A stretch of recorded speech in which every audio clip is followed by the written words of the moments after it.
So hello traders, तुमच्या सर्वांचं पुन्हा एकदा स्वागत करतो नवीन व्हिडिओमध्ये.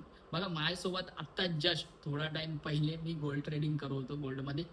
आणि तिकडे माझ्यासोबत एक अशी गोष्ट घडली ना, जी प्रत्येकाच्या ट्रेडिंग लाईफमध्ये किंवा ट्रेडिंगच्या जर्नीमध्ये घडत असते. ती कोणती माहिती आहे? माझं जेव्हा टार्गेट हिट झाला ना, जो मी टार्गेट लावलेला, आणि त्यानंतर जी सेलिंग आले गोल्डमध्ये. बघा, आत्ता वाजलेत जस्ट 6:12 झालेत मी हा व्हिडिओ बनवतो. जी गोल्ड मध्ये सेलिंग आल्या ना, ती खूप जास्त आलेली. आणि मी जस्ट 30 म्हणजे 30 पॉईंटचा टार्गेट लावलेला, म्हणजे 320चा, आणि तो माझा टार्गेट डन तर झाला.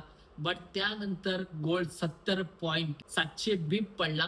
आणि ती गोष्ट खरंच माझ्या मनाला खूप जास्त लागली की अजून थोडा होल्ड केला असता तर कुठच्या कुठे चांगला एक प्रॉफिट घेऊन गेलो असतो. बट ठीक आहे, ही गोष्ट प्रत्येकाच्या ट्रेडिंग लाईफमध्ये होत असते की कधी ना कधी एक छोटा स्टॉप लॉस किंवा एक छोटा टार्गेट जो काय येत असतो आपल्यासोबत, तो आपल्या चांगल्यासाठी असतो. कारण की मार्केट जर तिकडनं रिव्हर्सल झालं असतं तर पुन्हा मला वाईट वाटलं असतं आणि मी समाधानी नसतो. कारण की ट्रेडिंग ही अशी गोष्ट आहे जिकडे तुम्ही कधीच स्वतःला सॅटिस्फाय करू शकत नाही.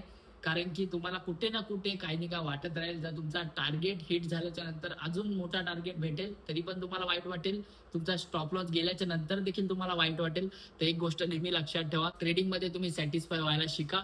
जे काय भेटते ते घ्या आणि या मार्केटमधून बाजूला व्हा. कारण की त्यानंतर जर अजून एक प्लॅन कराल की अजून वाटेल तुम्हाला की थोडे अजून पैसे घेऊन जाऊ घरी, तर जे कमवलात ते पण सुद्धा मार्केट घेऊन जाणार तुमच्याकडून. ही गोष्ट नेहमी डोक्यामध्ये ठेवा आणि चांगल्या पद्धतीने ट्रेड करा. आपण भेटू दुसऱ्या व्हिडिओमध्ये.